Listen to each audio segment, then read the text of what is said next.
ठीक है भाई। तो कहानी हमारी इसके बारे में, किसके बारे में? तो सुनो भाई, ट्रांसफार्मर क्या करता है एवरीवन हियर? देखो मेरी एक बात सुनो एवरीवन हियर।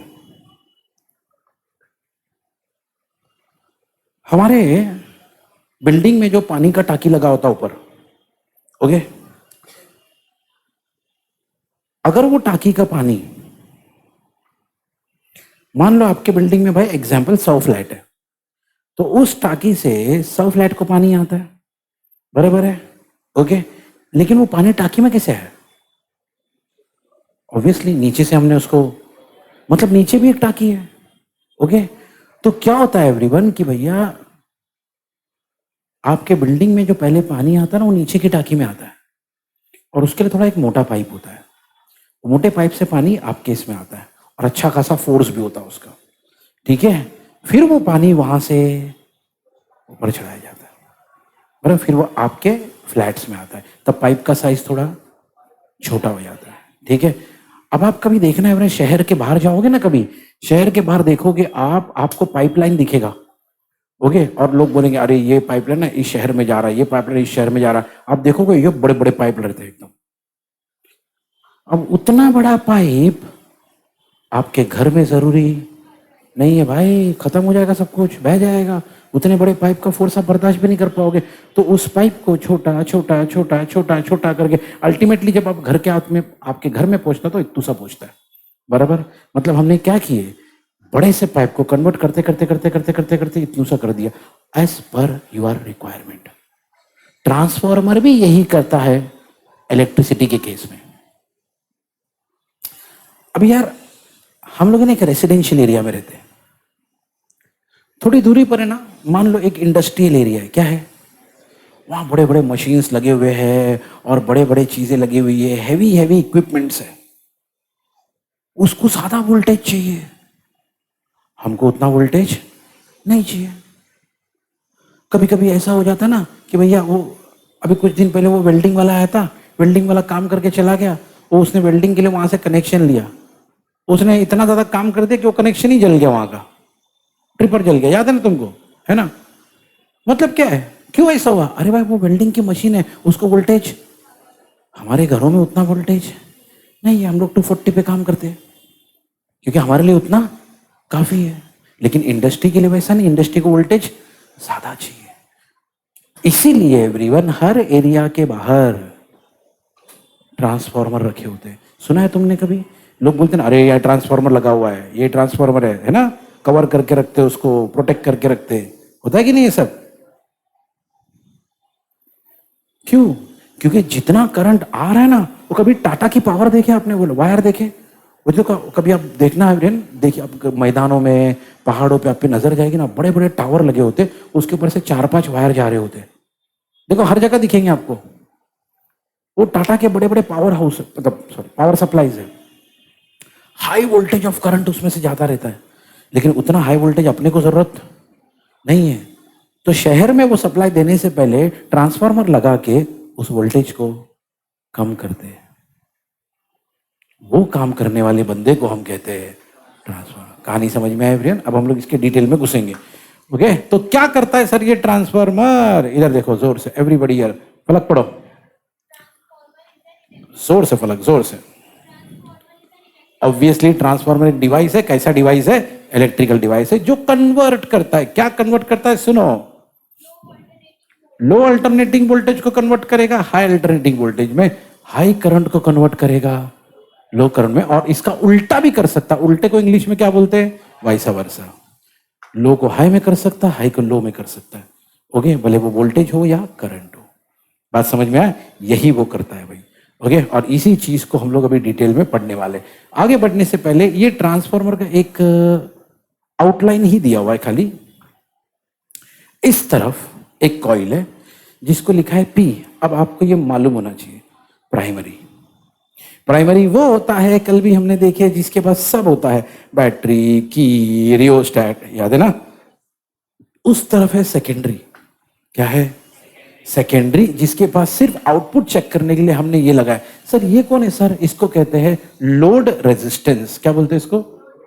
तो ये है आपका प्राइमरी, जहां से जाएगा इनपुट।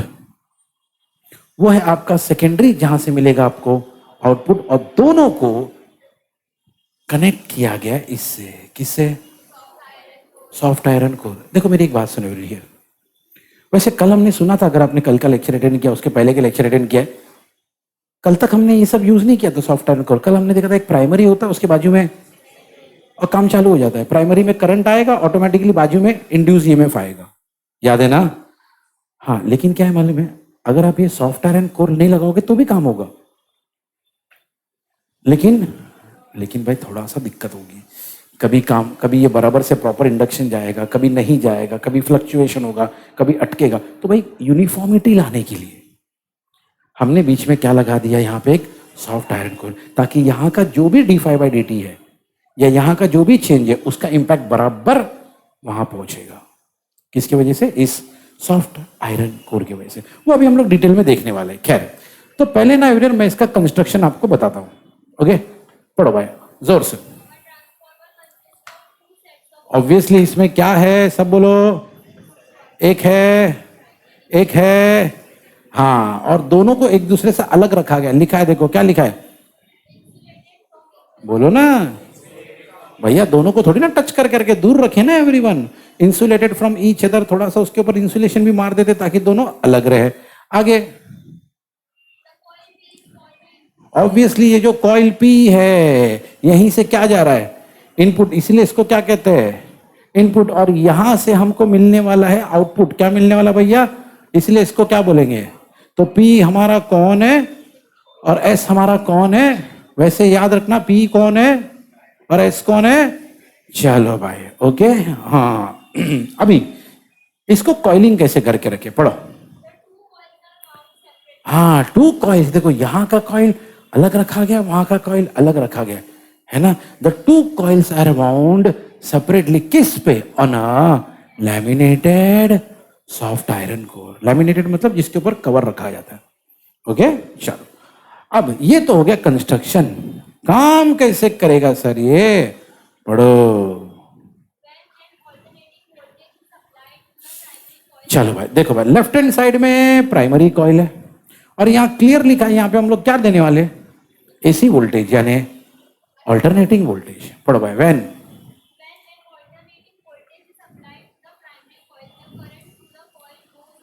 हाँ होना ही है, क्योंकि हमने कौन सा वोल्टेज दिया है, और अपने तो हमको तो पता है ना, अल्टरनेटिंग वोल्टेज वो होता है जो बार बार, वही तो लिखा है कि भाई हमने दिया अल्टरनेटिंग वोल्टेज, इसके वजह से जो करंट प्राइमरी कॉइल में है वो बार बार बार बार बार बार, और होना ही है ना। जब ये चेंज होगा, हमको कहानी पता है ना, जब इसमें चेंज होगा d∅dt, तभी तो उसमें चेंज होगा। जब इसमें करंट चेंज होगा तो उसमें फ्लक्स चेंज होगा, उसमें फ्लक्स चेंज होगा तो ईएमएफ होगा, उसमें ईएमएफ होगा तो इंड्यूस करंट होगा। कहानी हमको मालूम है। तो भैया चेंज होना तो जरूरी है, तो लिखा है magnetic flux through the core. ये जो हमने ना यहाँ पे जो भी चेंजेस होंगे ना यहाँ पे, वो इस सॉफ्ट आयरन कोर के थ्रू इसमें ट्रांसफर होंगे। ठीक है, इसीलिए लिखा है यहाँ पे कि भैया जो भी चेंजेस होंगे प्राइमरी में, ओके, वो magnetic flux through the core also changes. Okay, आगे पढ़ो। एज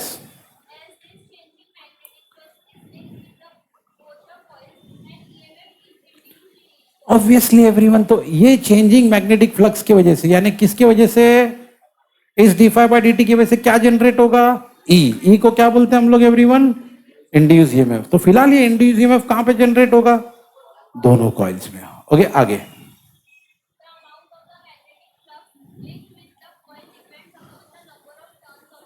हाँ, अब ये इस पॉइंट में ये बता रहा है कि देखो, अगर आपको लग रहा है सर फ्लक्स थोड़ा कम हो है और आप चाहते हो कि फ्लक्स ज्यादा हो, तो क्या करो, ये बढ़ा दो।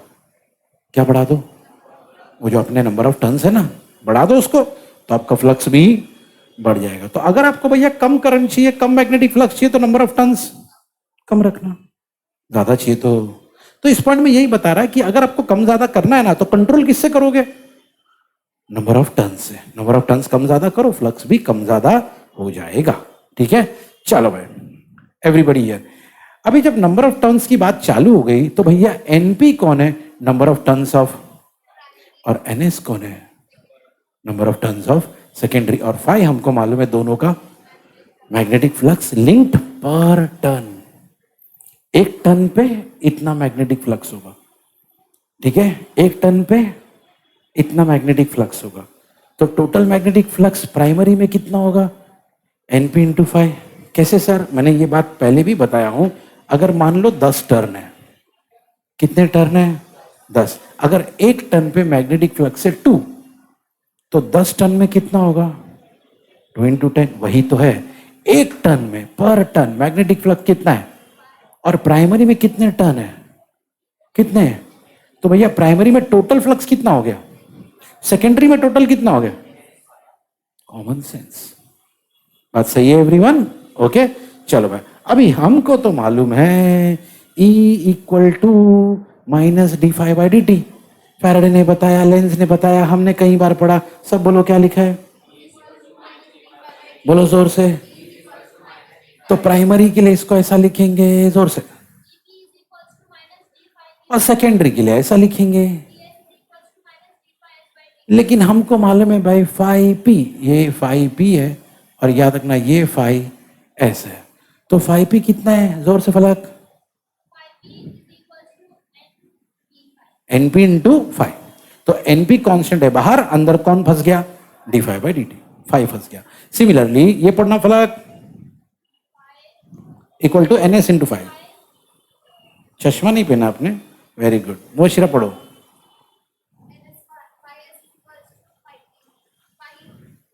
Five S equal to N S into phi. बोलो फिर से। अब ये वैल्यू को उठा के यहां डाल देंगे, तो एन एस कॉन्स्टेंट है इसलिए बाहर, अंदर कौन रह गया? फाइव। सही लॉजिक है एवरीवन? तो हम लोग यहां तक पहुंच गए। पूरा पूरा पढ़ो जोर जोर से।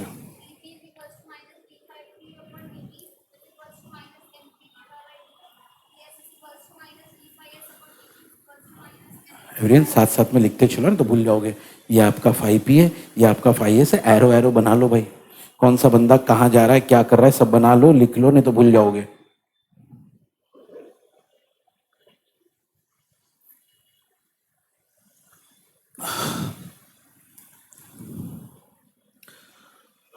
चलो रेडी, आगे बढ़ेंगे।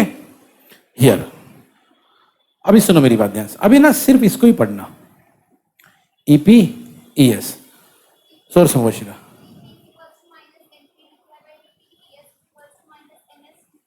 फिर से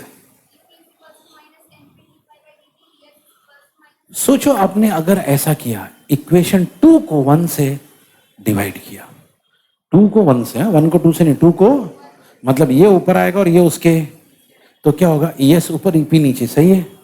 उस तरफ क्या होगा? Minus minus, D phi D phi cancel, तो ऊपर बचेगा एनएस, नीचे बचेगा, पढ़ो जोर जोर से पढ़ो, फिर से। वैसे अभी एक स्पेशल चीज, ये जो ना बंदा दिख रहा है आपको क्या? हाँ अच्छा, सबसे पहली बात तो ये जो पूरा इक्वेशन है ना, वो शेरा जोर से,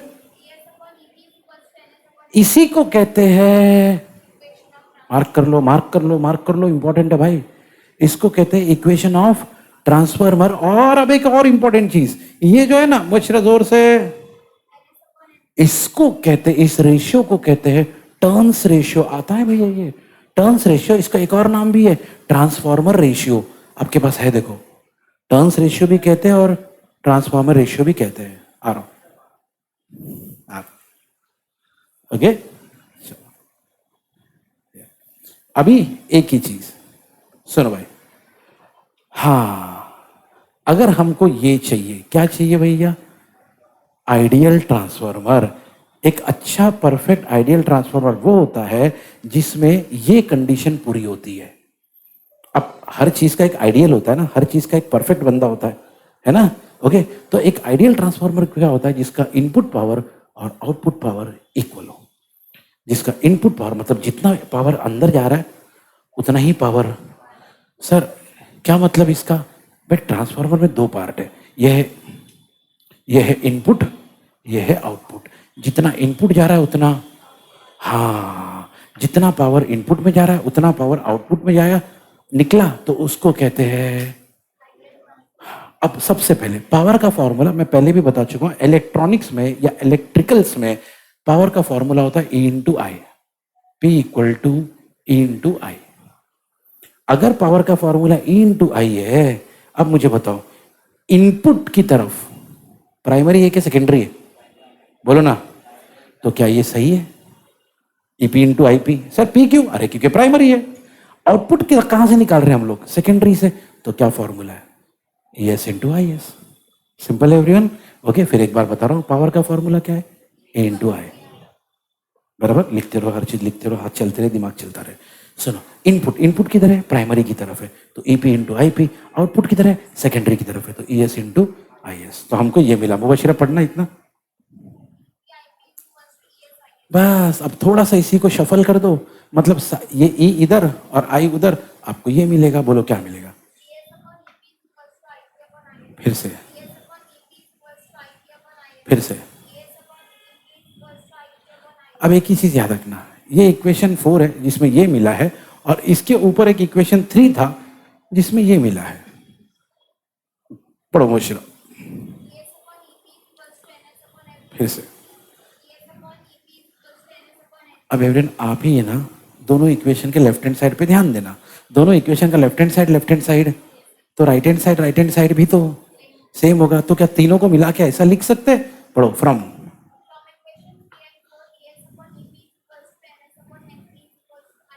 मिला के ऐसा लिख सकते, बस खत्म।